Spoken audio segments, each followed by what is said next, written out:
हर हर महादेव। मैं अनूप सिंह कौशिक अध्यात्म की बात में आपका स्वागत करता हूं। आज अंतर्राष्ट्रीय योग दिवस पर आप सभी को बहुत बहुत शुभकामनाएं। आज के दिन मेरी प्रार्थना है कि आदि योगी देवाधिदेव महादेव भगवान शिव की असीम कृपा से आप सभी के जीवन में योग का प्रकाश फैले और आपका जीवन दिव्य और आनंदपूर्ण हो। क्या कभी हमने इस बात पर गंभीरता से विचार किया कि हम भारतवासी कितने भाग्यशाली हैं? यह हमारा देश भारत ही है जिसे आदि योगी भगवान शिव ने सर्वप्रथम योग का दिव्य ज्ञान प्रदान किया। यही वह पवित्र भूमि है जहाँ योग जन्मा, विकसित हुआ और फिर यहाँ से पूरे विश्व को ज्ञान की यह रोशनी मिली। आइए हम जानने का प्रयास करते हैं कि हमारे देश में योग के निशान पहली बार कब और कहाँ पाए गए थे। दरअसल योग के निशान हजारों वर्ष पुराने हैं जो हमारी सभ्यता के साथ गहराई से जुड़े हुए हैं। इसके सबसे पुख्ता पुरातात्विक साक्ष्य हमें सिंधु घाटी की सभ्यता में मिलते हैं जो लगभग 2700 ईसा पूर्व के हैं। यह सभ्यता अपनी उन्नत नगर योजना और समृद्ध संस्कृति के लिए जानी जाती है और इसी सभ्यता की खुदाई में हमें ऐसे प्रमाण मिले हैं जो योग की प्राचीनता को सिद्ध करते हैं। उदाहरण के लिए ये फोटोज देखिए। खुदाई में मिली ऐसी अनेक मोहरें और जीवाश्म अवशेषों पर ऐसी आकृतियां दर्शाई गई हैं जो स्पष्ट रूप से योगिक मुद्राओं में बैठी हुई हैं। इनमें से सबसे प्रसिद्ध पशुपति मुहर है जिस पर एक ऐसी आकृति बनी हुई है जो ध्यान की मुद्रा में बैठी प्रतीत होती है, जिसके चारों ओर जानवर हैं। कई विद्वान इसे भगवान शिव के आदियोगी स्वरूप से जोड़ते हैं जो यह दर्शाता है कि योग उस सुदूर प्राचीन काल में भी आध्यात्मिक और धार्मिक जीवन का अभिन्न अंग था। ये पुरातात्विक खोजें इस बात का प्रमाण है कि योग जैसी गहन पद्धतियाँ हमारे देश की पवित्र भूमि में तब भी मौजूद थीं जब मानव सभ्यता अपने प्रारंभिक चरणों में थी। अगर हम धार्मिक रूप से भी देखें तो हमारे प्राचीन धर्म ग्रंथों के अनुसार योग के इस दिव्य ज्ञान के प्रणेता स्वयं भगवान शिव हैं। इसलिए बाबा को आदि योगी भी कहते हैं। शिव पुराण में यह विस्तार से वर्णन हुआ है कि भगवान शिव ने ही योग को एक पूर्ण विज्ञान के रूप में विकसित किया और इस गहन ज्ञान को सबसे पहले सप्त ऋषियों को प्रदान किया और फिर सप्त ऋषियों ने इस दिव्य ज्ञान को पूरी मानवता तक फैलाया। तो ये ऐसे पुरातात्विक और धार्मिक साक्ष्य हैं जो हमें गर्व से यह कहने का अवसर देते हैं कि योग हमारे भारत देश की पवित्र भूमि पर जन्मा, यहाँ विकसित हुआ और फिर यहीं से पूरे विश्व को योग का यह दिव्य ज्ञान प्राप्त हुआ। अब आइए एक बार फिर से समझने की कोशिश करते हैं कि क्या योग वही है जैसा कि जब भी हम योग शब्द सुनते हैं तो अक्सर हमारे मन में लोगों के कठिन आसन और शारीरिक व्यायाम करते लचीले शरीर की तस्वीर उभरती है। लेकिन क्या हम जानते हैं कि योग वह साधारण शारीरिक व्यायाम नहीं है जो अक्सर हर जगह दिखता है।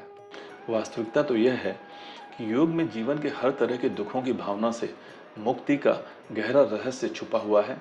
यह मन, शरीर और आत्मा का एक ऐसा अद्भुत विज्ञान है जो हमें स्वयं की वास्तविक प्रकृति से जोड़ता है और हमें आत्मज्ञान की ओर अग्रसर करता है। यह हमें सिखाता है कि कैसे बाहरी परिस्थितियों के बजाय आंतरिक संतुलन और शांति पर ध्यान केंद्रित करके जीवन में वास्तविक आनंद हासिल किया जा सकता है। हो सकता है योग के बारे में यह सुनना थोड़ा गूढ़ लगे कि योग का एक प्रमुख लक्ष्य कुंडलिनी जागरण है। दरअसल योग हमारे भीतर स्थित असीमित ऊर्जाओं से जुड़ाव और जागरण का मार्ग है जिसमें कुंडलिनी जागरण जैसी गहन प्रक्रिया भी शामिल है जो जीवन में परम आनंद और आध्यात्मिक उत्थान का मार्ग खोलती है। फिलहाल इस वीडियो में अभी हम कुंडलिनी के बारे में अधिक चर्चा नहीं करते हैं क्योंकि जैसा कि मैंने कहा कि कुंडलिनी और कुंडलिनी जागरण एक गूढ़ विषय है जिसके बारे में हम फिर कभी एक वीडियो में विस्तार से चर्चा करेंगे। लेकिन अभी इतना जरूर बताना चाहते हैं कि अपने देश में भले ही कुंडलिनी जागरण के बारे में अधिक जानकारी और जागरूकता न हो, लेकिन विदेशों में इसके बारे में काफ़ी कुछ चल रहा है। अब वो अलग बात है कि वहाँ कुंडलिनी जागरण के नाम पर जो कुछ हो रहा है वो ज़्यादातर वहाँ के लोगों को बेवकूफ़ बनाने का व्यवसाय है। वैसे देखा जाए तो यह सोचने वाली बात है और बड़ी विडंबना है कि आदि योगी भगवान शिव ने योग रूपी यह अमूल्य कृपा सबसे पहले हम भारतवासियों को दी, लेकिन कहीं न कहीं हम भारतीयों ने ही इसके वास्तविक महत्व को पूरी तरह नहीं समझा। यह देखना दिलचस्प है कि यहाँ हमारे देश में जब लोगों का ध्यान बाहरी ओर बढ़ता जा रहा है, वहीं दुनिया भर के लोगों ने, विशेषकर पश्चिमी देशों ने, इस प्राचीन भारतीय ज्ञान को खुले दिल से अपनाया है और इसके असाधारण लाभ को उठाने के लिए उत्सुक हैं। भारत के पास योग के रूप में दुनिया का सबसे मूल्यवान ज्ञान है जिसमें इंसान के वास्तविक और शाश्वत आनंद की कुंजी छिपी है। परंतु अफसोस की बात है कि हम भारतीयों ने अपने पास मौजूद आनंद की इस वास्तविक कुंजी को अनदेखा कर दिया है, या कहें कि उसे लगभग फेंक ही दिया है, और इसकी जगह हम अपना कीमती जीवन दुनिया भर की खुशियों की फर्जी कुंजियां जुटाने में बर्बाद कर रहे हैं। ये कुंजियां जो कुछ समय की ऐसी खुशी का ताला खोलती हैं जो थोड़े समय तक रहती हैं और फिर गायब हो जाती हैं। अब एक बात विशेष रूप से भगवान शिव के भक्तों के लिए, ये बात सही है कि योग संपूर्ण मानव जीवन के लिए अमूल्य है, जो हर व्यक्ति को शांति और आनंद की ओर ले जाता है। परंतु भगवान शिव के भक्तों के लिए तो यह एक दिव्य जीवन जीने के लिए स्वयं बाबा का दिया हुआ साक्षात सूत्र है। यह उन्हें बाबा से सीधे जुड़ने का माध्यम भी प्रदान करता है। भला ये कैसे संभव है कि कोई भगवान शिव का भक्त हो और वह बाबा के दिए हुए इस अनमोल ज्ञान, इस दिव्य निर्देश से विमुख रहे? यह तो हमारे आराध्य का हमें दिया हुआ प्रत्यक्ष वरदान है, जिसे हमें अपने जीवन में अवश्य अपनाना चाहिए। अन्य किसी के लिए तो योग शारीरिक व्यायाम या मानसिक शांति पाने का एक जरिया भर हो सकता है, परंतु आदि योगी भगवान शिव के भक्तों के लिए तो योग बाबा की भक्ति और पूजा का एक श्रेष्ठ माध्यम है। बाबा का कोई भक्त जीवन में योग से दूर रहे, यह थोड़ा आश्चर्यजनक है। आज जब जीवन में हम सभी बढ़ती चिंताओं से घिरते जा रहे हैं, तब योग इन चिंताओं को कम करने और जीवन को आनंदपूर्ण बनाने में एक महत्वपूर्ण भूमिका निभा सकता है।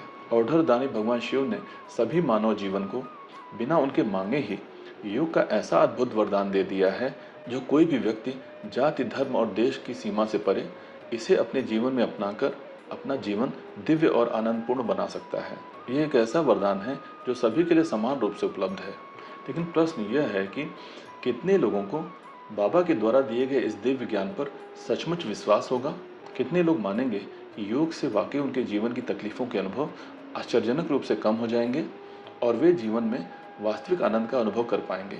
जी, यहाँ मैं वास्तविक आनंद की बात कर रहा हूँ। तो अब इस वीडियो को यहीं समाप्त करते हैं। आज अंतर्राष्ट्रीय योग दिवस पर एक बार पुनः आप सभी को बहुत बहुत शुभकामनाएं। आप सभी के जीवन में बाबा की कृपा सदैव बनी रहे। हर हर महादेव।